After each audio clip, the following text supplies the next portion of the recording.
everybody, Dr. Michael Lennox here, your ambassador to conscious embodiment. We are going to talk about sound beats and frequency. I am with my buddy Jamin Van Dillon.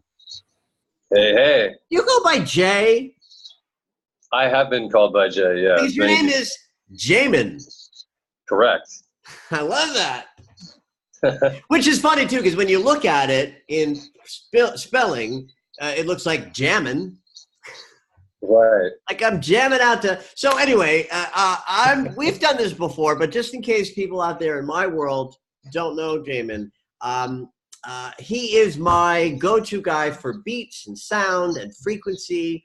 And we tried to do this last week as a live on Facebook, and we ran into technical problems. Mercury is in his shadow, baby. So then after that, you don't know this, Jamin, but like 2 days ago or right after we had our little mishap, I tried to do a live video that 3 times got shot off the internet through. Really? We're doing this a little different. We're going to send this directly out. But tell my audience how you got started with the idea of sound and music and how that transitioned into something a little bit more energetic, body-oriented, and spiritually uplifting. Sure. Yeah, thanks so much for the intro, everybody. I'm grateful to be speaking to you. I have been around music all my life. Like ever since I was a small kid. I don't know if you know the artist Johnny Mathis. You know who that is? I'm a 55-year-old New York Jew gay boy from the East Coast. I know who Johnny Mathis is. Okay. When I was about 5 years old, that was the first CD I bought was Johnny Mathis. And I remember having a very like emotional connection to I was like having tears basically flow out while listening to this music. And I always had this deep energetic connection because music moved me, and being an empath, I was able to connect to it. So, you know, I was around music. I played like a tiny bit of piano, and then I got into drums, and I started producing music. And I had a stint in the music industry, and kind of my different take on it was that a lot of artists would go, like beat producers would come in and they'd show like a Jay-Z or like a Nicki Minaj or whatever. They'd show them a bunch of beats, and that person would be like, oh, I really like this one. Beat, or I like that beat. Yeah. Right. But what I would do that would be differently is I would find myself in situations where I'm backstage and I'm with 50 Cent or I'm with, yada, yada, whoever person. And I would befriend them through, more stories and serendipity. And then I would get to know them as a person. We'd hang out for a few days, and then I would create based upon our interactions and just knowing that person on a very deep level. So I was able to kind of move up the rankings, so to speak, like very quickly. And the more there were some people that I liked a lot, and some I just was really repelled, and then just kind of was repelled as a whole by the industry. And so after kind of doing some things where I really was like about to blow up, I walked away because I just saw a lot of things that were very dark, and I wasn't into it. So it's kind of like the higher I got up the ranks, it was just like something was pushing me away. So my spiritual journey, like as it was pushing me away, it was kind of pushing me more into the spiritual journey. And obviously being a musician and loving music, I walked away from it, but I always still kept making music. So, as I transitioned, I did a bunch of different things in health and learned a bunch of different modalities based on like Chinese ancient medicine. And that led me to this relationship that I was in North Carolina, where I, was living in downtown LA. So I walked away from the music industry, downtown LA, 7 million people in LA, to a small town in North Carolina where there's only 2,000 people. Whoa! Yeah.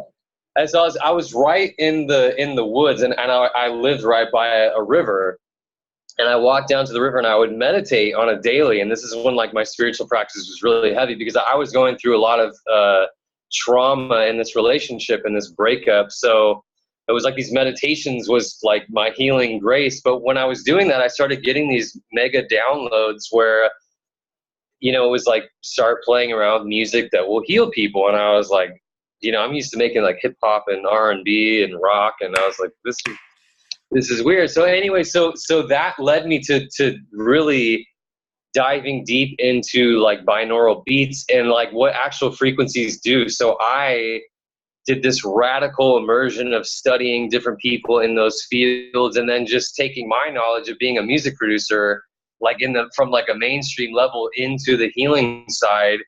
And then I just kind of started taking like, okay, hey, I learned this piece of Chinese medicine where different frequency, like different body parts store different emotions. And like, that's what had healed me a lot. And I found that our body parts have a different frequency. So a person could tell me, hey, you know, I want more confidence, or like I'm going through this trauma or this or that. And I could actually make them a frequency that was specific to where that was held inside of them.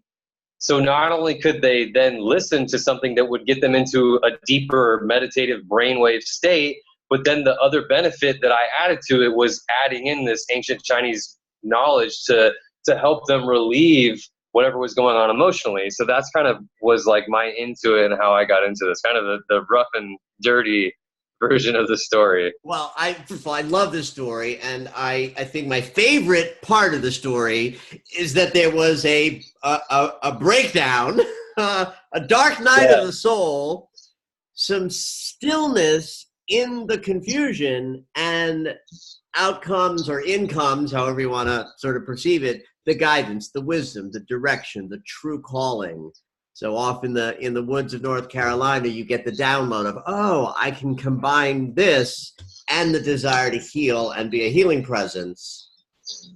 So we absolutely love that. We love that. Now listen, I'm a singer, and I've been singing since I was 8 years old, and I am so aware that my personal practice that includes a lot of breath work and deep meditative trance and sound making is very beneficial to have a lifetime of breath work behind singing, right? So that when it came time to be devoted to my embodiment practice, singing and toning and breath was something I was already creating a foundational mastery in. So I get that there are ways in which I feel in my body very specific vibrations based on where in tone I am, from low, medium to high amounts of tone, which as a singer I get. That's just how do you make good sound, and how do you make the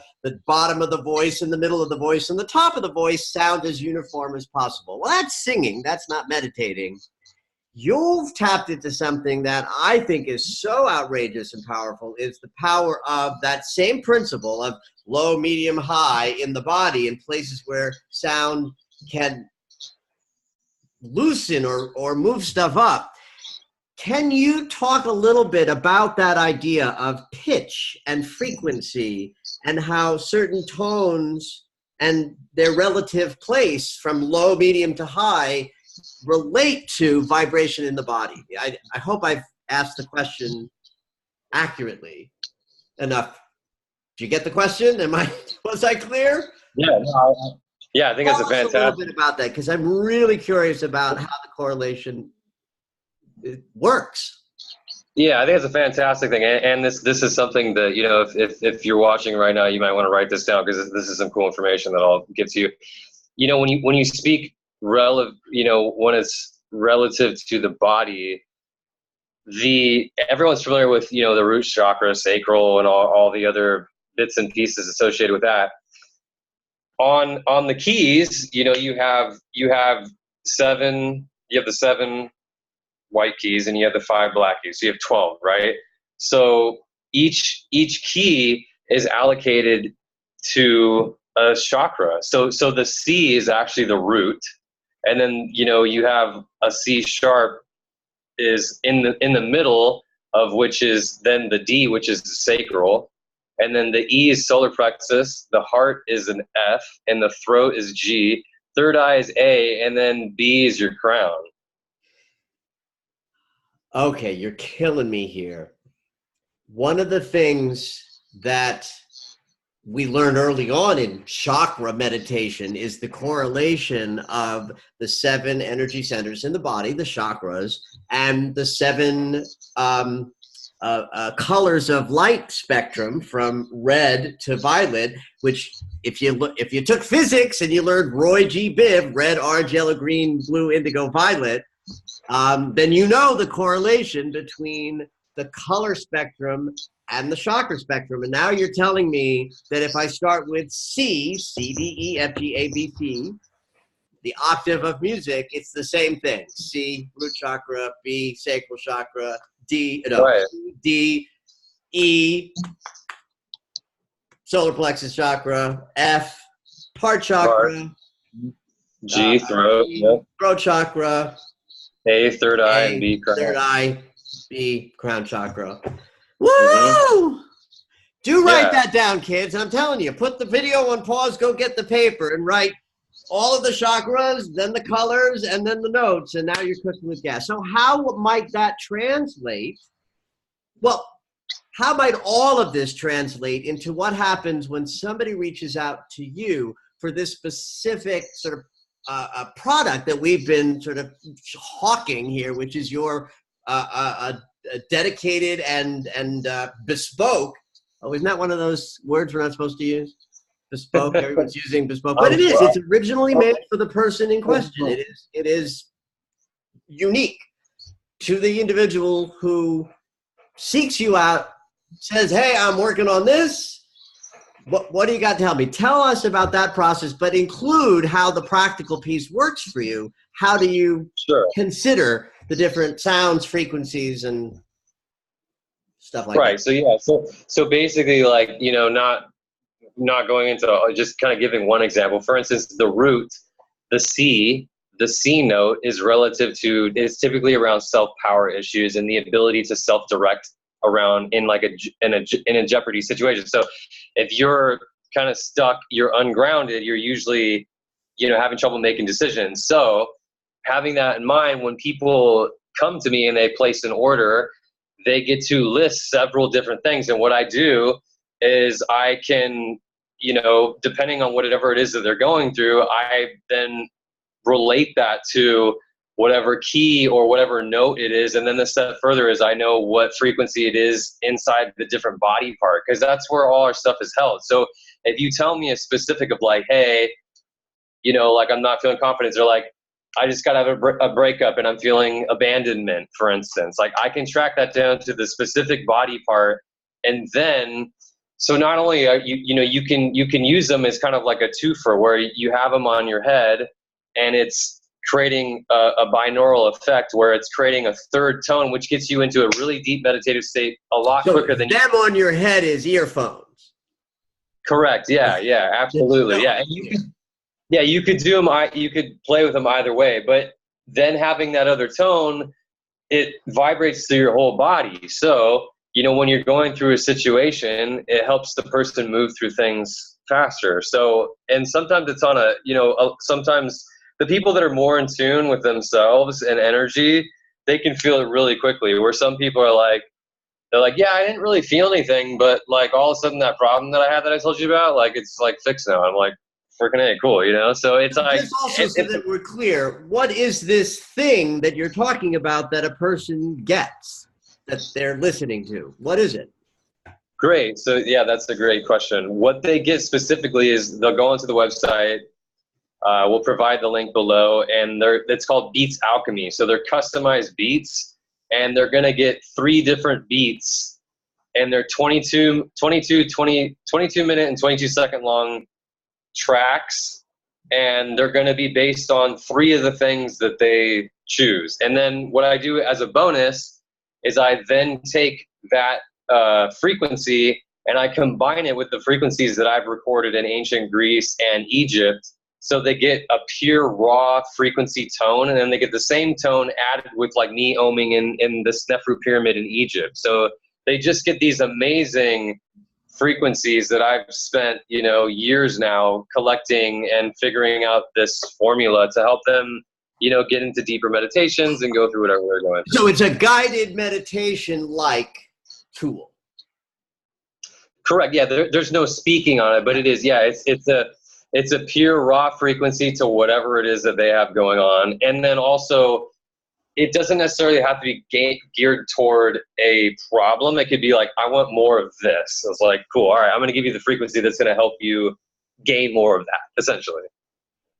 Got it. And so then the person receives this and it becomes their background foundational tool to increase their level of trance that they get in the meditative process. They're sitting down, they're getting still, doing whatever connection to breath that is natural for them in a meditative state, but they're listening to 22 minutes and 22 seconds of personally created sound, frequency, beat meditations that also include, which this is what I love, because I have one. I love the ambient sounds that you add in. So if I know that, like, I have a fountain behind me, right? There's always a lovely trickle of water. But how awesome is it to know that the trickle of water sound that you might hear in one of your 22-minute, 22-second frequency meditations is actually from some sacred site in Delphi? Right. How did that come about? How did you get inspired to run around the country, I mean, the world, and start recording ambient sounds from sacred places? Yeah, this is like probably my most favorite part of this journey. How that transpired was I searched as many people that are like currently around now that do sound frequencies and kind of, broke down things that they did. And then the more I researched, it always led me back to the ancients, because the ancients knew this. They knew the sound and the power of frequency. And so I was just fascinated. You read about Pythagoras, and when I was in Greece, you learn it's pronounced Pythagoras. But the more I kept studying, they had this knowledge, and there are these stories and things in different books and passages. And they went to the ancient ruins, because the ancient ruins were built even before them, and they would study the way that, some of the caves were built in a particular way, where they would have a group of people and that would do Gregorian chant. They'd have someone stand in the middle. So I researched, like, okay, when they would sing off this rock, it would create a different frequency, and the way sound moves is it's pushing air. So they would utilize their voice to push the air out of their mouth to bounce off this rock, and then this person they would just be positioned in these ways, and it would like blew my mind. So the more that I kept getting into it, I kept researching, and I had to go down there to record the different like sounds, because when you're in these sacred sites and everybody speaks that, oh my God, just being there, I was healed, because there is a power in the energy. And the energy is also found in the river, in the birds that are there. Like the songs that the birds chirp are just magnificent. So within itself, every sound that you record, you could record the ocean in California and then record the sea in Greece. The energetics are completely different. Completely different.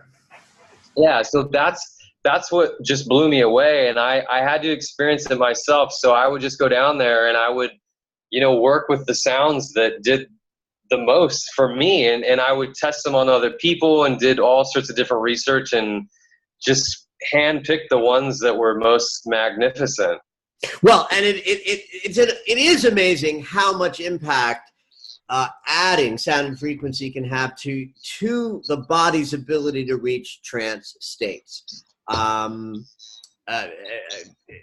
Which is sort of why I was engaged in the idea of sharing what you do with the people who follow what I teach, because everyone is recognizing that the more profound and more deep their spiritual practice is, the more we can deal with this, world gone mad. I don't think you can beat the world successfully without some energetic foundational sense of embodiment through spiritual practice. And so any assistance that I can offer people that will increase the value or the ability to reach certain trance levels, I'm all for it. So yeah, no, that's being an empath, and we all go through shit. Like, that's the reality, is that there's no perfect days. It's not like you could do one thing to make everything better, but in my journey, I really wanted to make something that was super easy to use and extremely powerful that, you know, if you're going to have a shit day or you're going to enhance the goodness, like why not use a tool to make it? Yeah. Why wouldn't you choose the other? Well, thank you, Jamin. I so appreciate you coming on and talking about this. I'm telling you kids, if nothing else, chakra levels, color, you know, light vibration, and now tone frequency. Take advantage of every bit that you can grab onto that will support your journey, especially in this time when the world is going mad. Sometimes I get asked from people, as an astrologer, when's it going to end? And it's like, when you're dead. All right? So between now and then,